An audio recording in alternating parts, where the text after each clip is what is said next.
I finally got 3B open, the leak stopped all at once. Not tapered off. Stopped. The ceiling above me quit dripping in the same second the deadbolt turned. Inside, the apartment was dry. Bone dry. The tubs were dry. The kitchen sink was dry. There was dust on the faucet handles. But in the middle of the bathroom floor, there was a wet oval the size of a body, and 2 handprints pressed into it from underneath. I took over the building on Bergen Street in 2009, after Mr. Lasko had his stroke. 6 floors, 24 units, pre-war brick, bad steam heat, good bones if you were generous. I lived in the basement super's room beside the boiler and spent my days doing what every superintendent does. Plunging drains, bleeding radiators, changing light bulbs. Tenants were perfectly capable of changing themselves. The first ticket for 3B was waiting in the office drawer with the spare keys and old paint swatches. Ceiling leak 2B bath. Again was underlined 3 times. I asked the porter, Lewis, what that meant. He said 3B leaked into 2B every few months. Bathroom ceiling mostly. Sometimes the kitchen vent. Plumber had snaked the line, resealed the toilet, changed the sink trap, even opened the wall once.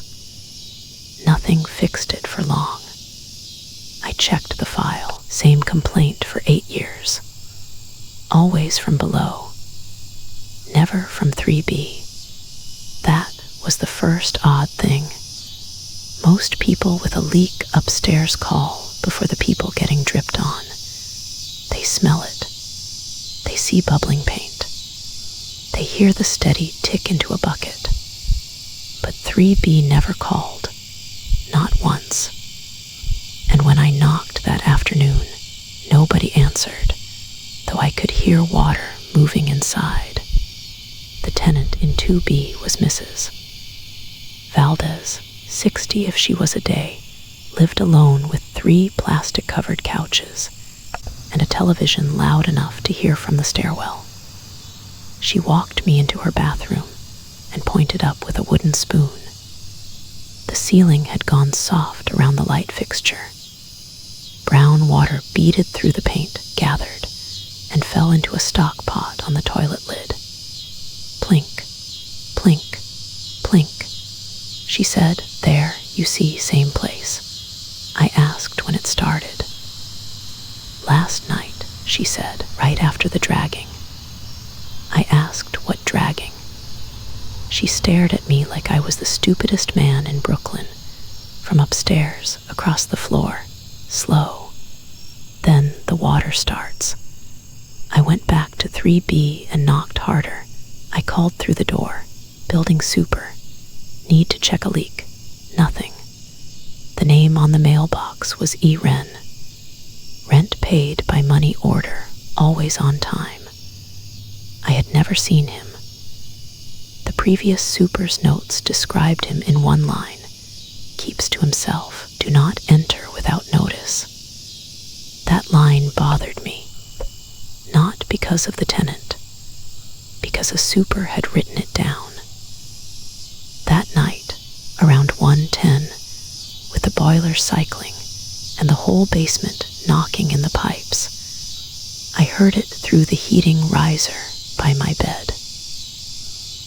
Something heavy being dragged across a hard floor directly above me. One slow pull at a time. By law, I posted a 24-hour notice. White paper, black marker. Management requires entry for emergency plumbing repair. I taped it to 3B at noon. At 4, the paper was gone. Not torn down. Gone clean, tape and all. I knocked. Nothing. I used the office phone to call the number on the lease. A recording said the line was disconnected. I called the owner, Mr. Brackman. He told me to drill the lock if I had to, then complained for 5 minutes about legal exposure and water damage. I didn't drill it that day because the leak stopped by evening. That happens in old buildings. A clog shifts. Someone upstairs changes their habits. You think you've been spared. Then Lewis came down from 5 with a face like paper. He said there was water on the 4th floor landing, not coming from a ceiling. Sitting on the tile in a narrow trail, clear and fresh, starting at the door of 3B and running down one step at a time, as if something wet had walked out and changed its mind. We followed it up. The trail ended at the threshold. The wood under the door was black with moisture. One drop gathered there while I watched. It swelled, let go, and hit my boot. It was warm. The next morning I brought in Sal Mancini, a plumber who had worked buildings older than mine and trusted nothing hidden behind plaster. He cut the water to the bathroom riser, then the kitchen branch, then finally the whole line feeding that side of the stack. The leak into 2B kept dripping. Sal stood under the open access panel with his flashlight between his teeth and watched water run down a dry pipe. He took the light out and said, "That's cute." Then he put his hand on the copper and frowned. The pipe was cold. The water wasn't. We both checked. He cursed, wiped his fingers on his pants, and said he was opening 3B whether the owner liked it or not. He tried the master key. No good. Tried a shove. Solid. Then we both heard it, not dragging this time, a wet tapping from the other side of the door. 5 quick taps. Pause. 5 again. Not on wood. Lower. More like nails touching tile. Sal stepped back. He didn't make jokes after that. He packed up his tools too fast, banged a wrench off the frame, and told me to call him when I had the place open. On his way down the stairs, he said one thing over his shoulder. "If it's vacant, don't go in alone." Waited until evening because I wanted noise in the building. Televisions, kids running, dinner smells in the halls.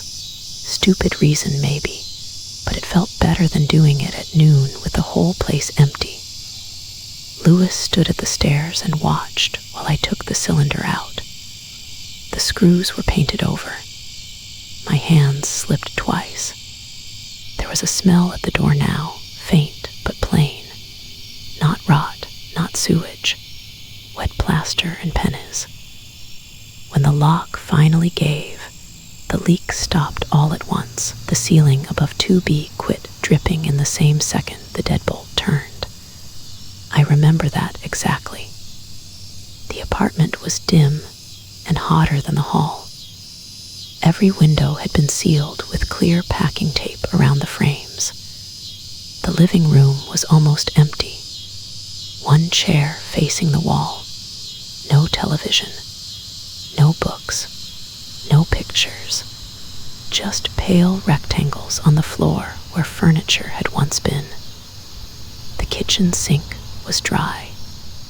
The bathroom sink was dry. The tub was dry enough to show a ring of dust. But there were wet marks everywhere. Long smears crossing the floorboards from room to room. Not footprints. More like someone had moved through the apartment on their side and pulled themselves by their hands. The trail ended at the bathroom. The door was closed closed from the inside. I called out first, "Building super. I'm coming in." No answer. The bathroom door stuck at the bottom like the wood had swollen. I pushed harder. It opened 2 inches, then 6, scraping over tile. The room was dry enough to crack my lips. The mirror was clean. The toilet bowl was empty. There wasn't a drop in the tub trap. In the middle of the floor was a wet oval, dark against the small white tiles. About 6 feet long, shoulder wide at one end, tapered at the feet like a body had been lying there. I stood in the doorway too long, trying to make it into something ordinary. A rug moved recently.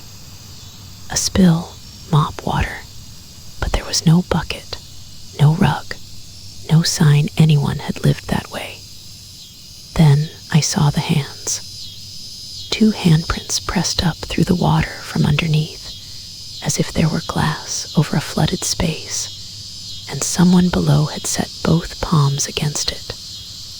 The fingers were long. The left one had only 4. The prints held for 1 second, maybe 2. Then the water shivered. Both hands dragged sideways toward the tub. The enamel gave a small, hard knock from inside the drain. I backed into the hall and shouted for Lewis. He didn't answer. Later, he told me he had gone downstairs because he heard someone knocking at the front entrance and thought it was a delivery. At the time, I thought he'd run. The knock came again from the tub drain, then from the wall behind the toilet, then under my feet. Old buildings have access panels. Ours was in the bedroom closet, behind hanging space nobody used. I found it open already. Not unscrewed. Open. The crawl space behind the tub was barely 3 feet deep. Lath, cast iron, old dust. My flashlight found wetness on everything. Beads on the joists. Threads of water hanging from nails. The kind of damp you get under a house near the ocean. Then the beam landed on a face. Not a whole face. Just enough. Forehead, 1 eye, part of a cheek, all pressed up through the narrow gap where the tub met the wall, as if someone was folded behind it in a place too small for ribs. The skin looked gray and swollen from soaking. The eye was open. It rolled toward the light. The mouth was lower down, hidden, but I heard it move. "My rent is under the sink," it said. Then the wall around the tub gave one soft, wet sag inward. I got out faster than I thought a man my size could move. I hit the hall, lost a shoe, and dragged Lewis up with me when he came through the front door carrying takeout and asking what happened. We didn't wait for the owner. We called police, then FDNY, then HPD, because I wanted every badge in the city to tell me I was tired and stupid. They opened walls. They pulled the tub. They shut the street water to the building for 6 hours. Behind the bathroom, they found rot, old moisture, mouse nests, and a narrow cavity running along the stack where the plaster had been layered over empty space during some repair decades back. They did not find a person. Under the kitchen sink, they found 12 money orders rubber-banded together in a coffee tin, all made out to the owner, all signed E. Wren. The oldest was almost a year old. No clothes, no food in the cabinets, no toothbrush, no bed. Nobody had been living in 3B the way people live. After that, the owner sealed the unit. New lock, new plaster, Eventually, a full gut renovation. The leak kept coming back. Not every day, not every month. Just often enough that whoever takes 2B leaves within a year. The last time I saw that building, there was a fresh stain blooming in the hallway outside 3B, and somebody had slipped a rent envelope halfway under the door from the inside. Subscribe if you want to hear what was written on it next.